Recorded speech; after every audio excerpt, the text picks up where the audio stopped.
You have to read it. I just need the information. Hello, everybody. Thank you for joining us. We'll be beginning in a couple minutes. While you come into the room, we're going to be promoting you from attendee to panelist so that you can turn on your camera and ask questions directly during the Q&A portion. So if you get an invitation to become a panelist, please accept that so that you can turn on your cameras and your mics and participate in the session. While we wait, I just want to remind everyone that we're still recruiting for our ISGAP Oxford Summer Institute. This is our 10th annual year, so it's a commemorative year. It'll be taking place at St. Catherine's College in Oxford from July 28th to the 9th of August, and we'll have very esteemed speakers such as Charles. We'll also have David Harris, Nathan Sharansky, experts on the subject like Uzi Rabi and Yossi Shane, as well as Michal Kotler, who's a special envoy for anti-Semitism. And so we really welcome everyone to apply or to suggest applications if you're not currently a scholar or in a teaching position. So spread the word. I'll put the link for the website in the chat.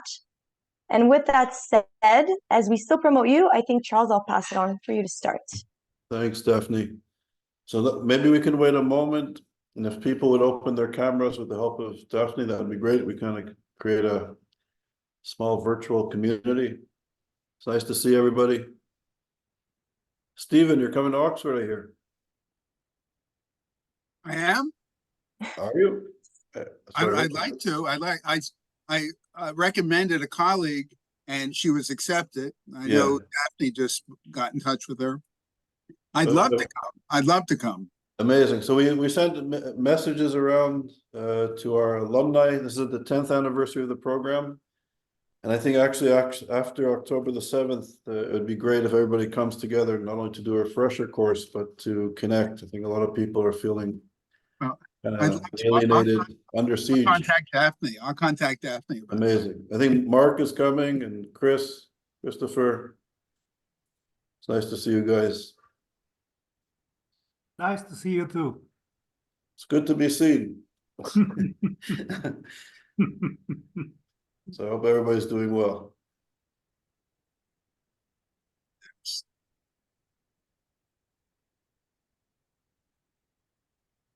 So I think I'll give it one more minute. People are still opening their cameras. Hello, Andrea from Toronto. Okay.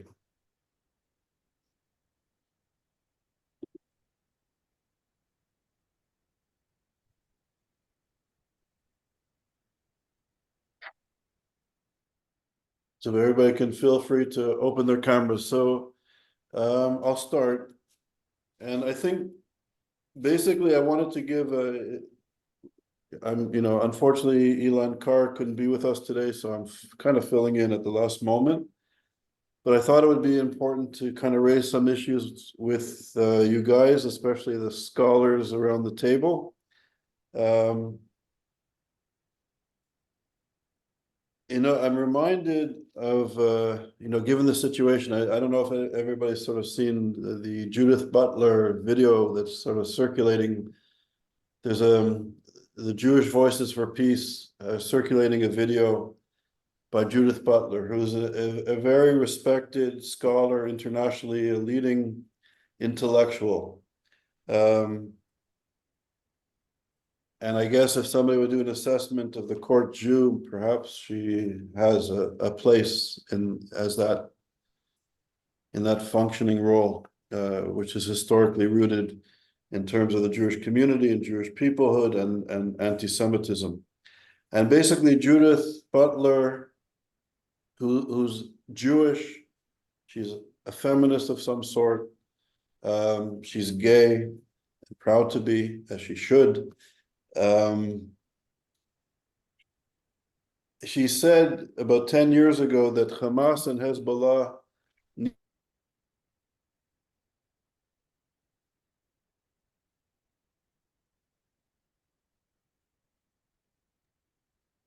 He froze on my screen.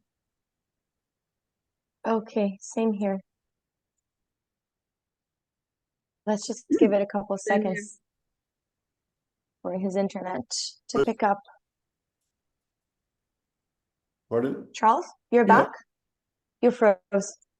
Yeah. Okay. So I'm back. Well, I don't know how long I cut out for, but I'm okay. So A minute. A minute? Wow, sorry. That was the best minute of my insights. It's lost. So I was speaking about how Judith Butler, who's a feminist, gay, Jewish, intellectual, leading intellectual, years ago, I'm getting some feedback now. I'm sorry for the technical stuff. So years ago, she said that, about 10 years ago, she said that Hamas and Hezbollah ought to be perceived as part of the progressive left.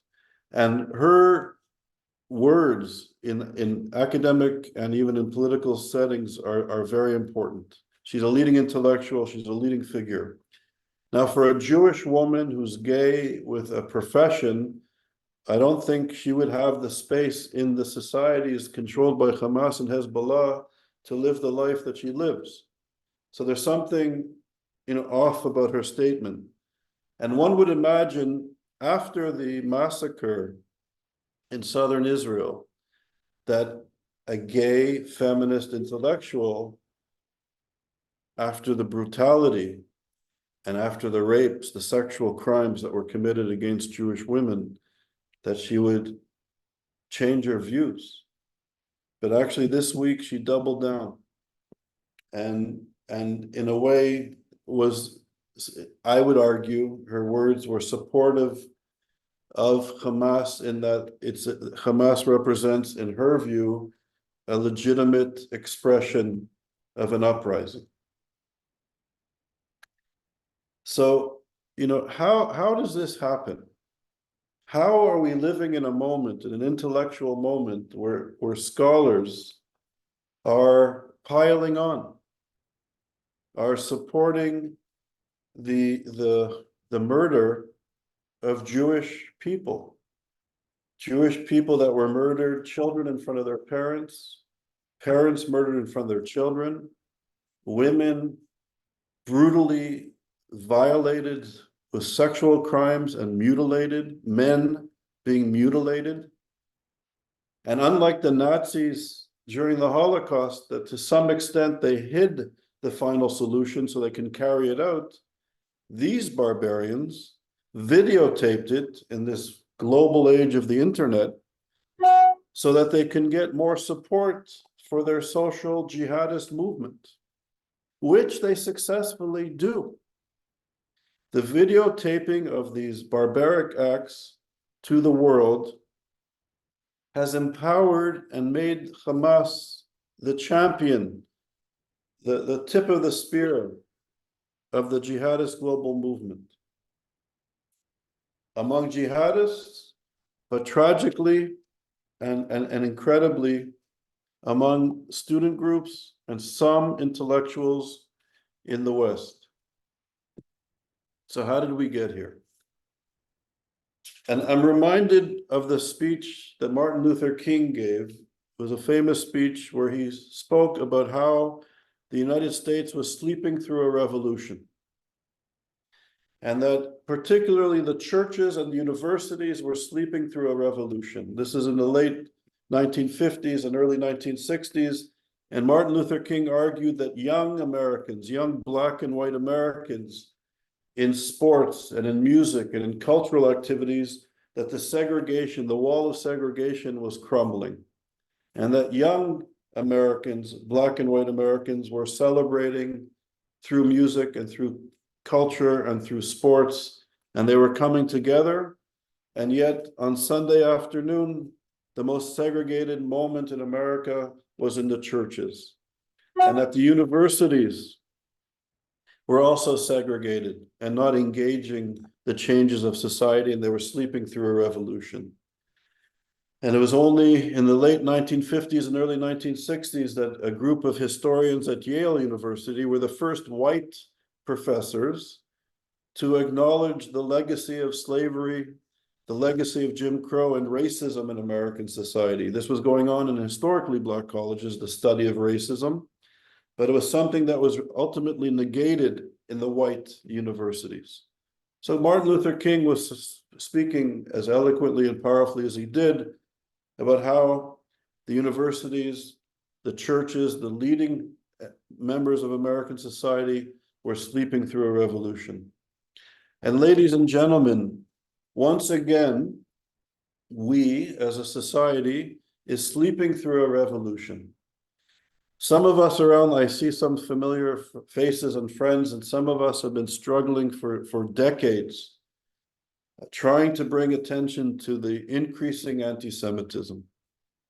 And how I remember Elie Wiesel at the Canadian Parliament in 2003 was saying that we're living in a time of great urgency, and that he wasn't so terrified of the rising anti-Semitism in 2003 as he was since 1945 when the war and the Holocaust ended. And then in the Canadian Parliament, he went on to correct himself and he said, no, we're not living in a time of urgency. We're living in a time of a great emergency. And we know from 2003 to 2023, 2024, that the situation was getting worse. So October 7th happens, and October the 9th, when we go back to our universities and we see our faculty colleagues and the students, we're met with an ugly explosion, an explosion of Jew hatred. Jew hatred that has been tolerated on our campuses and tolerated in our classrooms. And I think this shocked many Americans, but I think some of us who have been dealing with this issue may not have been so shocked. But perhaps the exponential growth of anti-Semitism is staggering to see since October the 7th. You know, I'm originally from Montreal, and 2 nights ago, I received video from a protest in front of the Jewish Community Center in Montreal, where there was soldiers, Israeli soldiers, speaking about what was going on in Gaza. There was a protest outside. The people attending the event in this sort of democratic, multicultural, intercultural, bilingual, global city of Montreal had to be smuggled out kind of through tunnels, I sad to say, out a back door because the protesters were so aggressive. And when the protesters learned that the members in the Jewish Community Center had to be evacuated, the chants were that the rats are leaving the building, and there's no space for rats in our city. This is the discourse. And this is the discourse that's being tolerated. And it's one thing I suspect on the streets of Montreal or on the streets of New York or Chicago or Paris or London. But these words are also being echoed at universities throughout the world and in the United States.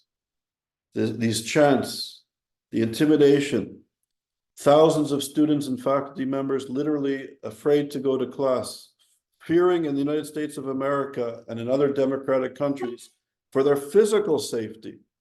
Never mind, you know, back in my day, whether certain professors would pass us, whether we'd get the credits, whether we can get our degrees, whether we'll be accepted to graduate studies programs, will we get a job, will we get tenure, will we be promoted in this environment of anti-Semitism. Today, we fear now, not just for our advancement, not just for our credits and our degrees, we are now fearing for our physical security at universities, And we saw famously now the most broadcasted congressional hearings in the history of the United States were the presidents of the universities, women at the pinnacle of their career, at the pinnacle of their profession, incapable of uttering the words to condemn the calls for the extermination of Jewish people in their institution, their students, their colleagues. They can't because we're in this sort of philosophical, political moment of postmodernity where the leaders of our universities cannot condemn the call for the extermination of Jewish people, and even Jewish gay feminists support the murderers. This is where we are. So how did we get here?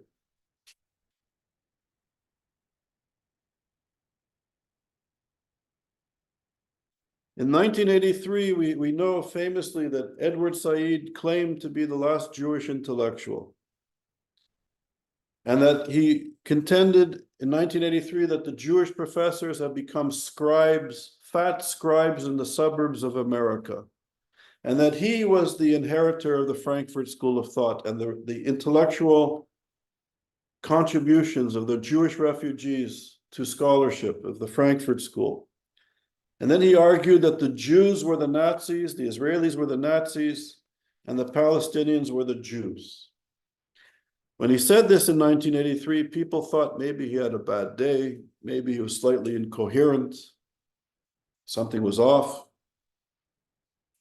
Fast forward 40 years later, at our best universities, in the media of record, increasingly, even in the halls of Congress and the Senate, this is the normalization of anti-Semitism. This is the discourse in the United States of America as we speak. Israel, the racist state. Israel, the apartheid state. Israel, the occupier. Israel, the Nazi fascist state. Israel, the genocidal state. And if any of these accusations are true from a liberal human rights perspective, that entity needs to be done away with, dismantled. And if faculty members and students on our campuses in the United States and Canada and Western Europe are connected to that entity, if they're Zionists, if they have Jewish heritage, if they have families there, cultural connections, political connections, ideological connections, business connections to that entity, well, especially on our campuses, they become the enemy of what all is good and evil. So this is what is at stake in our campuses. I was at two events in the past few months, one at Columbia University and one at NYU. And I went to listen. I listened to some of the most impressive, intelligent doctoral students in the country, if not in academia globally. I heard some brilliant professors, tenured professors, young professors at Columbia University and NYU. And they were arguing using philosophy and social science and critical cultural studies, literature, social theory, that the occupation needed to be resisted by all means necessary. That the occupation consisted of all of what we call Israel, all of it, not in the Green Line, not in the disputed or occupied territories, all of it is occupied by a fascist, apartheid, colonial regime. And that the resistance to the occupation is moral and required. And that the violence, even the sexual crimes, and this was coming out of the mouths of feminist intellectuals at Columbia and NYU, even the brutality, the sexual crimes was justified to end the occupation. And the cause of the violence were the Jews. The cause of the violence were the Zionists occupying the land. So, ladies and gentlemen, from an intellectual, scholarly perspective, if this is the discourse today by some of our colleagues, by some of the student groups, like Students for Justice in Palestine, who on October the 9th in their toolkit said they're not just supporting the Palestinians in Gaza, they're not just supporting Hamas, but they are Hamas. They are a terrorist organization as defined by American law. That this is the discourse in our country. This is the discourse that calls for the murder of Jews. And it's time that we as intellectuals, I think we have to stop being polite. And we have to find ways to stand up, not just intellectually, but politically, to stand for democracy, to stand with the Jewish community, to stand with the Jewish students, to stand with our brothers and sisters in Israel, who are the only democratic country in the region. There is no other democracy in the region. There's no other place where there's the rule of law and a strong civic society and a free press and strong universities and music and culture like Israel. And I think we are now witnessing, and this is very important, for many decades, particularly in the United States, particularly among, I have to say, leaders of Jewish organizations and intellectuals, people thought that the genocidal anti-Semitism of the Muslim Brotherhood was something happening in the Middle East. And if the Israelis would only be nicer, if the government was only a little more liberal and a little more giving, that the problem would go away. But then the anti-Semitism swept Europe, France, England. You know, if people go to the summer program, we go to the Community Security Trust, the CST, and we visit a Jewish organization safeguarding the physical security of the Jewish community in London. And we are shocked at how the community has to physically defend itself from skinheads and fascists and Islamists and terrorists. It's amazing what they have to do. But American Jews and Americans thought, well, this is a problem of Europe. It won't happen here. We're different. And then it started happening in Canada, just to our north, in our universities and on their streets in Montreal, Toronto, Victoria, Vancouver. But it won't happen here. Well, it's here. It's here on our streets. It's here on our universities. It's here in front of our synagogues. It's here in front of our Jewish day schools. And it's time that we don't tolerate this. It's time for us to stand up and to not only to stand up for democracy, but stand up for the Jewish community in this country, because I'm telling you, when the intellectuals justify the murder, some intellectuals justify the murder of Israelis and justify the murder of Jewish people, this is a catastrophe waiting to happen.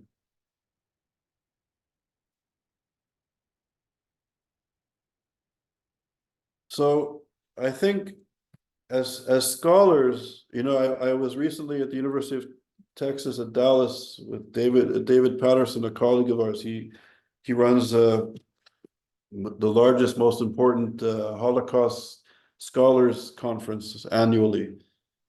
And we were there together. And I met some of our colleagues who went through our summer institute at Oxford. And several of them came up to me and they apologized for giving me a hard time.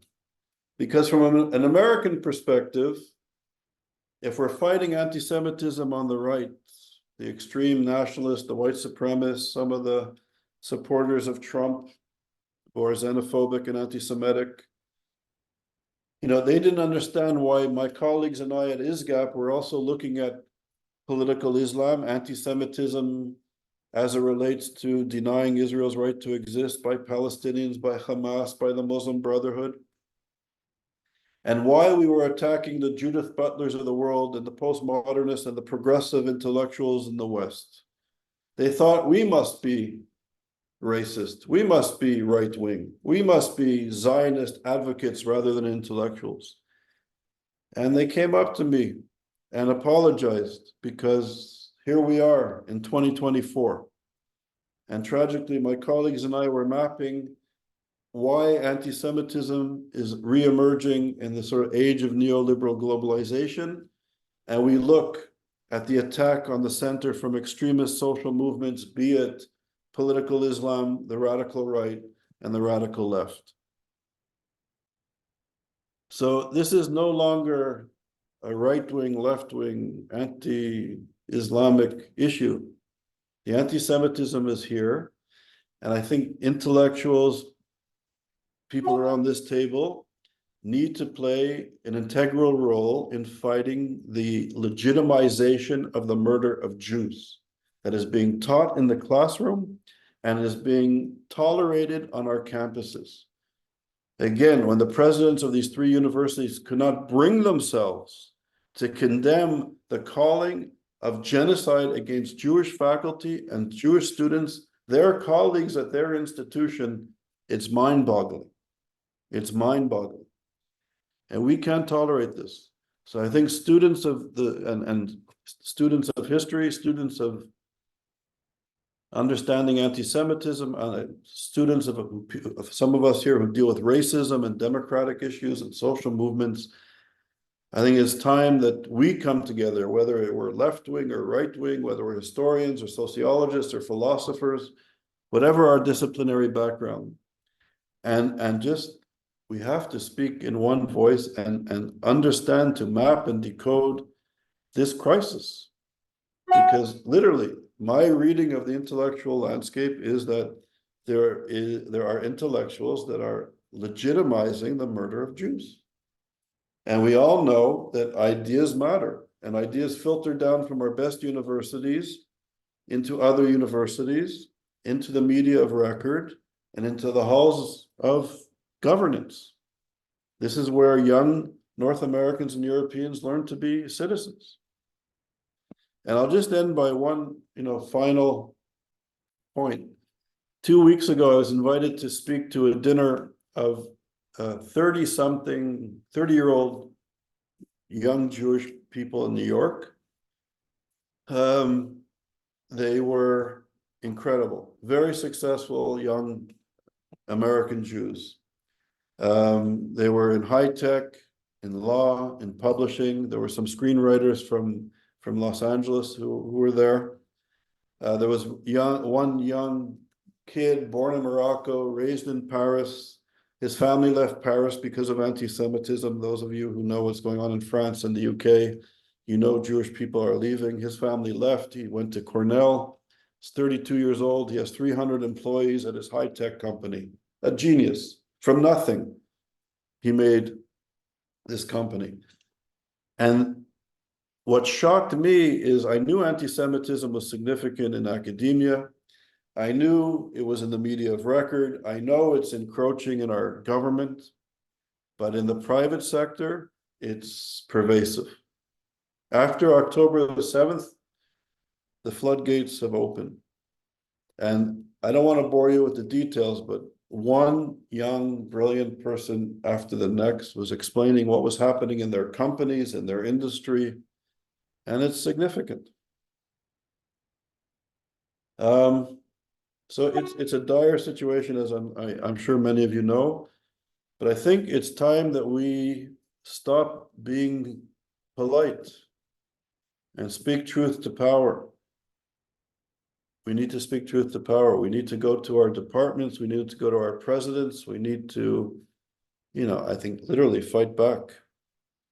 And so on this note, I'll end it and my comments, and there's enough time for, I hope, a vibrant conversation. So feel free to ask questions. Feel free to, give some comments, and maybe we can have kind of an informal conversation as well. So thank you for listening. Thank you so much, Charles. Very, very important messaging. I just want to read a comment that we got in the chat by Andrea Spindle that really echoes what you said. She says, we've been passive and polite and not worked hard enough for decades to build allyship. How do we make it more? How do we take the offense? How do we remain defensive? And that's really what you touched on. It's a great comment, and Andrea does amazing work in Toronto and throughout Canada on education and fighting anti-Semitism unabashedly, which she should give a workshop on Tachlis, fighting the fight. It's a good point. I think we need to make alliances.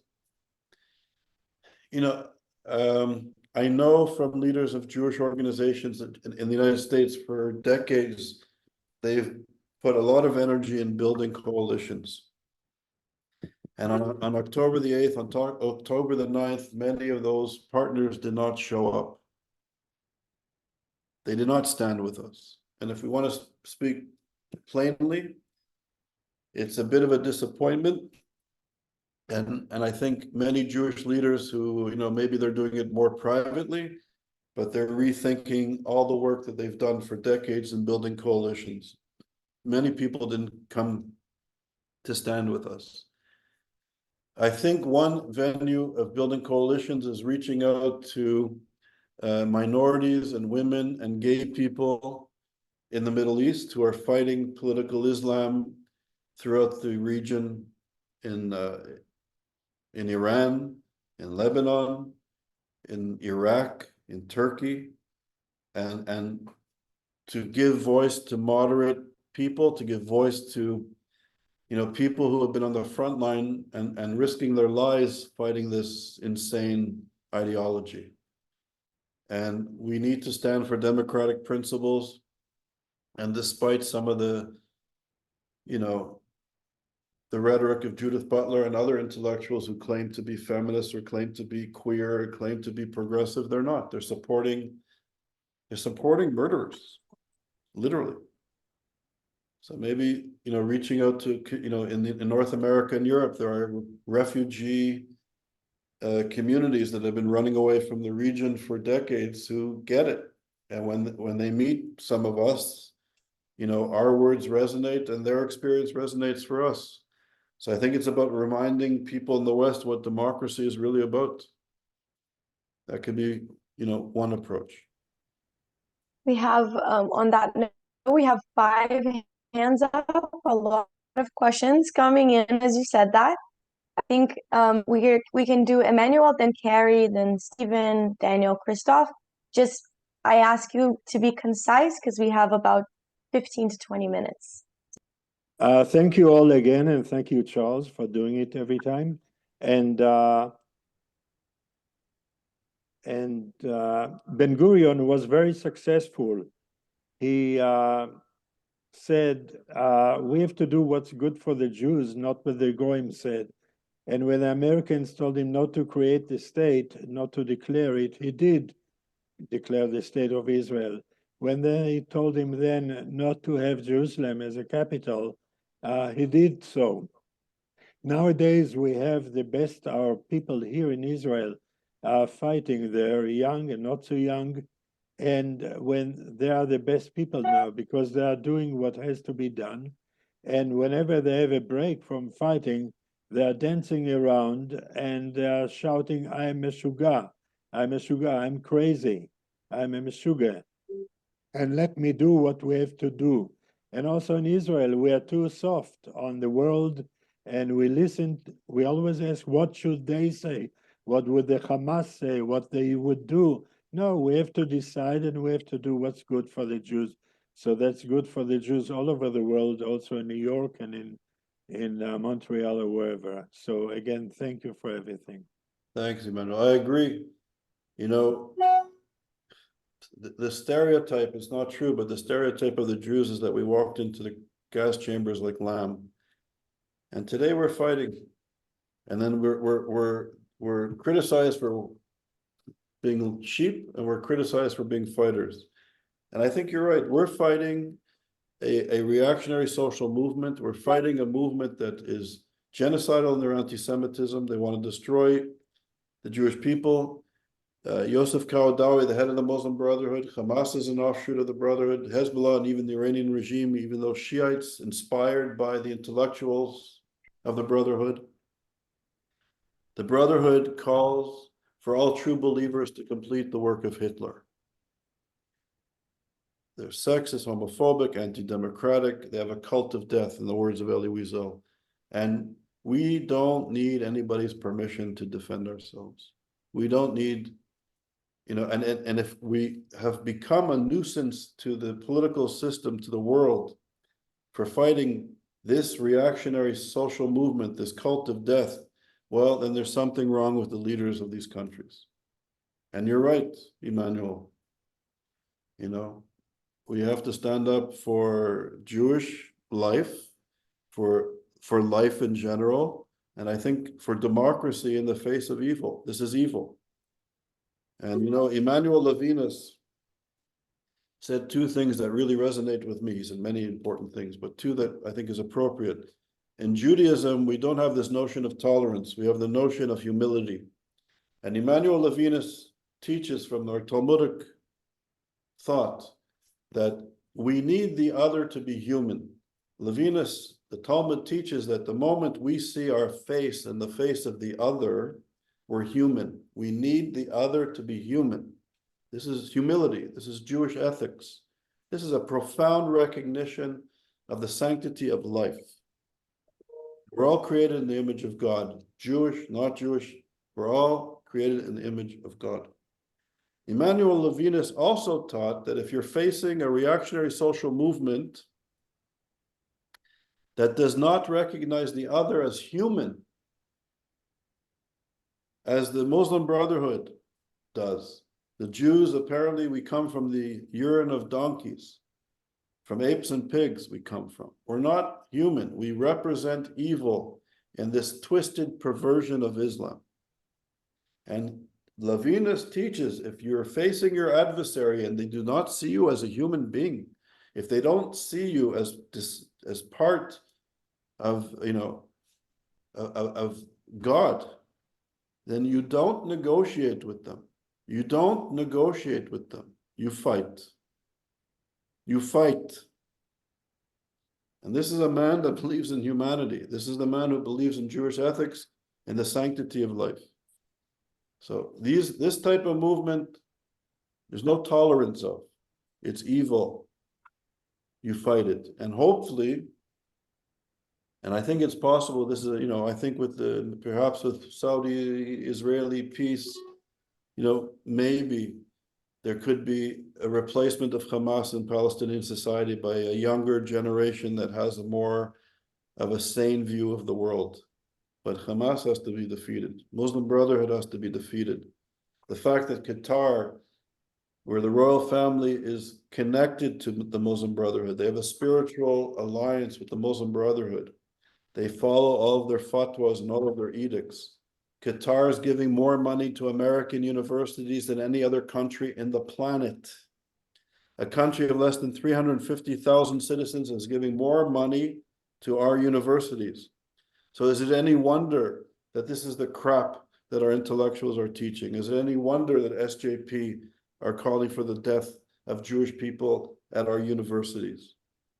Could you imagine, and SJP comes out of the Muslim Brotherhood, could you imagine if there was a white supremacist country somewhere in the world that called for the extermination of non-white people, and they were giving tens, if not hundreds of billions of dollars to our best universities? And instead of students showing up on campus with COVID masks and kafirs hiding their identity, they were parading around in white sheets, calling for the death and destruction of a group of people on campus. This is what's happening today. This is exactly what's happening today, and we tolerate it. We just want to get our degrees, we just want to get our promotions, we just want to be left alone. It's time to stand up to it. Sorry, the problem is not the Muslim Brotherhood or Hamas. The problem is Islam. And if we don't recognize it, the problem is the Quran. That nobody of these great intellectuals has ever read the Quran in Arabic. Because when you read it in English or in Hebrew or in any other language than Arabic, you don't understand the pathology of the Quran. The problem is that the Quran is much more pathologic, dangerous, full of venom than Mein Kampf, the Hitler. And nobody of these intellectuals has ever read it. So more they are intellectuals, more they are opinionated. Who's speaking? Yosef? Yeah. Yeah, Yosef. So what's the solution? I disagree with you, but what's the solution? You want to fight 1.3 billion people? you have no chance. If you know what's the diagnosis, you find a way to fight it. Okay, so If you miss the diagnosis, yeah, if you speak about political Islam, moderate Islam, the problem is not this. The problem is Islam. Islam is a psychosis. okay, It's Joseph, a thank you. mass psychosis, Okay. just like the Nazism. And Thank you for it's your, a thank you. Joseph, we're really short for time, so unfortunately we have to move on to somebody else, but thank you so much for your comments. So just to respond to Yusuf, I profoundly disagree with you. Profoundly.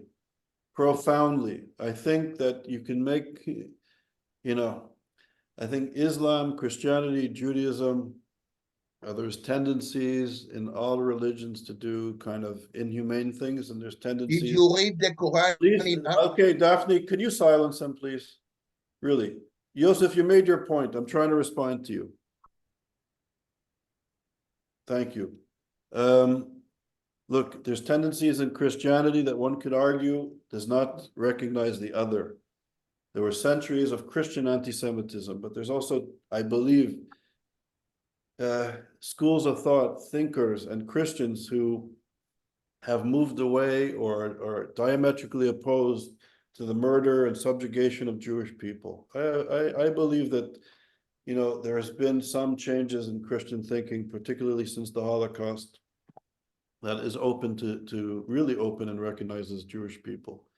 And I know that in Islam, there also are tendencies of recognizing the other, of working with the other, of not trying to impose their worldview on others or deny the rights of other people. So I think it's difficult and incorrect to sort of claim that all Muslims or all Christians or all Jews or all Zionists or all Israelis or all women or all gay people or all white people are the same. And even from a tactical strategic perspective, you can't wage war and win. It's impossible. And I think that there are clearly Muslim people who stand with Israel, Muslim people who recognize diversity, and Muslim people and teachings that are open. There are Muslims fighting anti-Semitism that risk their life. They risk their life as we speak to defend Jewish people. They risk the safety of their families, and I know some of them, to fight anti-Semitism. And I also know some Jewish people who don't want to jeopardize their standing in their faculty club or to be ostracized, and they don't stand up and they remain silent. So I think we need to be careful. I think we need to not to dehumanize other people. And from my perspective, and I think this is very important, and you can go to Maimonides and the Rambam, and there's a whole tradition in Judaism about our understanding of Islam. And I'll stick to Maimonides instead of this type of hateful rhetoric. Thank you. Thank you, Charles. That's very important words. I think next in line was Carrie. So Carrie, you're welcome to. Thank you, Charles. I do have a brief question, but I'll preface it with an advertisement to say that ISGAP is publishing my book on anti-Semitism in the academy called Hate Speech and Academic Freedom, the Anti-Semitic Assault on Basic Principles next month. You can order a copy now. So my question is this, and it may sound narrowly technical, but I think actually that it's fundamentally philosophical and political and also pragmatic. Over the last 10 years, there's been a lot of ink spilt on trying to define the line between anti-Zionism and anti-Semitism. And my own view is that in the wake of October 7th, the anti-Zionist movement and movements, plural, collectively crossed the line into anti-Semitism, and that the distinction is no longer useful and has to be denied. And I'm just interested in what you think about that. Yeah, it's a good point. So I'll tell you a quick story. We have a bit of time. I wrote an article 10 years ago, maybe more now, with Ed Kaplan from Yale. and we interviewed 10,000 people in 10 European countries, and we had a criteria of what constitutes classical forms of anti-Semitism and what constitutes what we called Israel bashing, denying Israel's right to exist, that Israel's an apartheid state, etc. Anyways, to make a long story short, we found that levels of anti-Semitism and Israel bashers were relatively low. We were surprised that it was lower than we thought, which was good. But what we found is that those who bash Israel, who are considered Israel bashers in our criteria, were 13 times more likely to be anti-Semitic in the classical sense than the average population. So the correlation was off the charts. It's a very strong correlation. Those people who deny Israel's rights to exist or blame Israel for being an apartheid state or whatever it is, they're much more anti-Semitic than the average population. So I went home I remember to Montreal to my parents. They used to have big Shabbat dinners. And my mother asked me at the Shabbat table, she told her guests to be quiet. And she said, you know, this article, because it was at Yale, was picked up in the Le Monde and the Guardian, and the New York Times wrote a piece about it. It was published in the Journal of Conflict Resolution, made a bit of noise. So, and I sent the article to my parents. My mother told everybody at the table to be quiet. She said, Charles, we're very proud of you, but you know, the article is very technical. It was very, you know, qualitative analysis. Can you explain it, what the article is? So I explained to the table and to my parents what I just explained to you. And my mother then says, you know, how long did this project take you? So I said, it was about 2.5 years. And she said, how much, you know, what was the budget? So I told her the budget of the project. So she turns to the table and she says, my son, the professor, it took him all this money and all this time to prove what everybody here already knows. So we know that people who attack Israel, who deny the Jewish people's rights to our indigenous homeland, are anti-Semitic. They're Jew haters, plain and simply. They can come from a radical Muslim perspective, or from a radical Christian perspective, or a postmodern perspective, or a communist Soviet-style anti-Semitic perspective. But we know who they are. So yes, Carrie, I think there's a strong correlation, and I think it's unequivocal. And you know, the lip service was from some characters who are full of, pardon my English, full of shit, that there was a distinction between being anti-Zionist and anti-Semitic. Well, we know now from October the 9th, it's bullshit. Sorry. And we know that we have the right to define ourselves. The Nazis said we weren't white.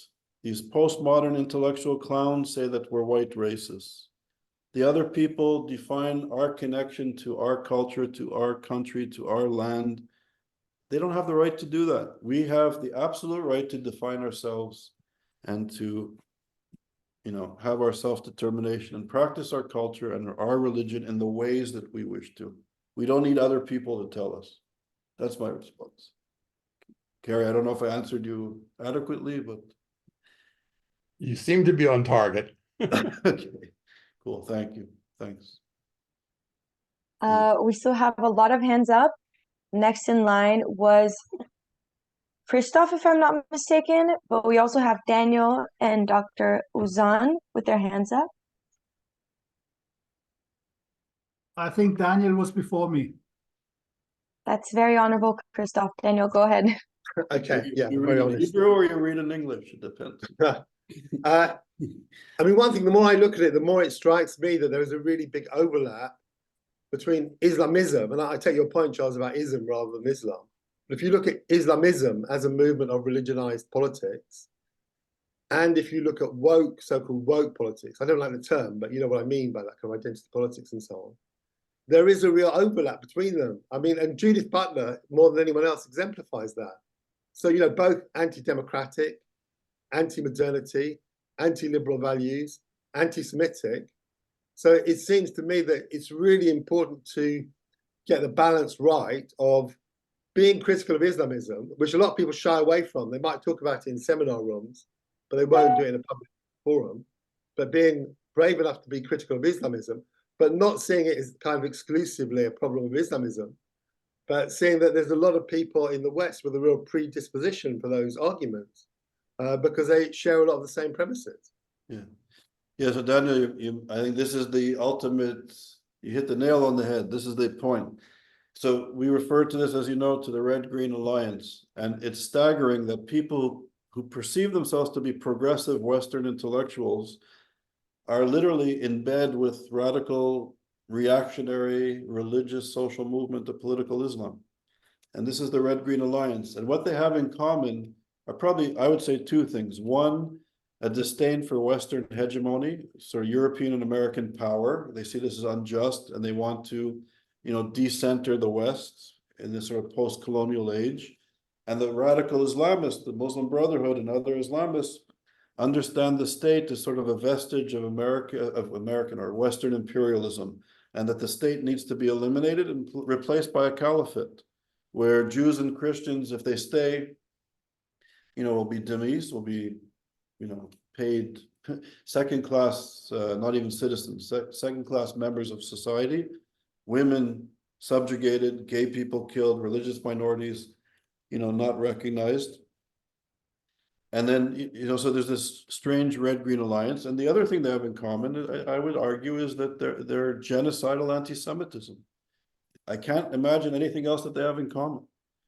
So, so you have somebody like Judith Butler that I suspect at some level wants to decenter Western hegemony from, and those societies that were colonized from the yoke of American and Western and European imperialism. That's her, I guess, her intellectual project. But she's putting, as you say, she's openly supporting, I don't know, not only an anti-democratic, sexist, homophobic regime, it's sort of an anti-human regime movement. It's staggering. It's irrational, and I suspect when people act irrationally, that there must be, maybe it's hate or anti-Semitism or self-hatred fueling their ideology. I mean, I know there's a lot of questions, but I'll just say this. So Daniel, it's very important what you just said. I was once with Daniel Sibony. I don't know if you know his work. He's a psychoanalyst and a philosopher out of Paris. And we were together 15 years ago at McGill University in Montreal, and Iran did something horribly, anti-American. They did they I don't know, they killed people. There was a protest. So I turned to Danielle and I said, maybe this is good because now the West will understand the nature of Iran. And, now they're exposed. The regime is exposed.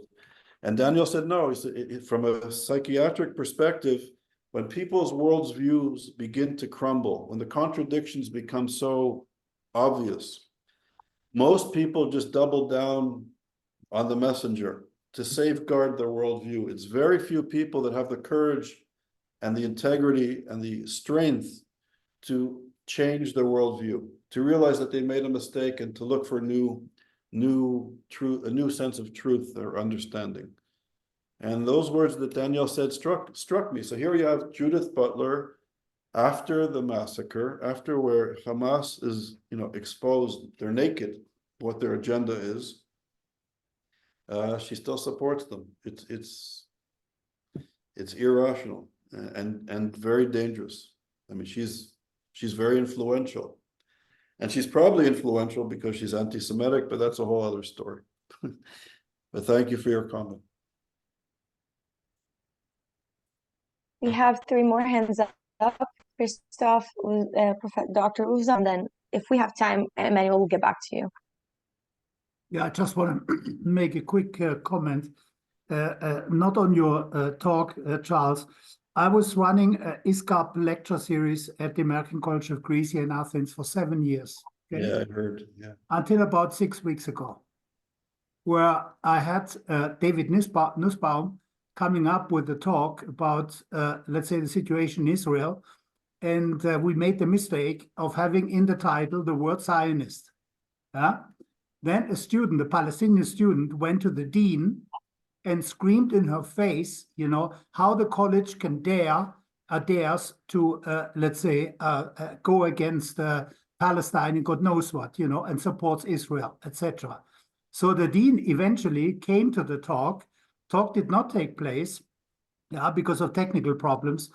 But 12 Palestinian/Arabs students came into the classroom, and I've never confronted or never confronted with so much hate in my life.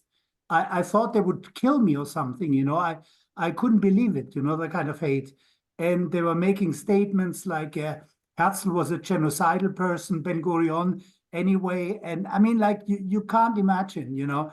And then I tried to reorganize it under a different title, and the dean rejected it and said, like, no. And then I gave it up because what's the point if the college intervenes with the title of the things that I suggest that are going to be delivered by experts, I mean, I'm a historian, so I know what's problematic and what's not, you know, and this is a situation. And I can also feel for my colleagues, especially younger colleagues, that they just hate Israel and they do not support me, you know. Hardly any one of my colleagues came to the lecture series. Can you believe this? I mean, exactly, Charles, what you said about intellectuals and scholars. They just have so much hate inside. You can't believe it. Yeah. And I feel it. Really, I can sense it. Yeah. Sorry. Okay. No, so what you're saying, Chris, is important. I know from colleagues what you've been experiencing. It's unfortunate. It's too bad we haven't got a chance to speak, but I know what's been going on. And, you know, we can sit here, I'm sure, for hours and share stories that are not dissimilar to what you're experiencing, Chris, from other colleagues. So this is why I think, you know, this is the 10th anniversary of our Summer Institute at Oxford. And, you know, I'm inviting the new scholars are coming, but also those who went through our program. We're inviting everybody back in part, not just to get a refresher course from leading experts on anti-Semitism, which will be amazing, but really having an opportunity for a couple of weeks to reconnect and go for meals and go to the pub and, you know, just to realize we're not alone. And maybe through the conversations, you guys can do more projects together. We can get organized.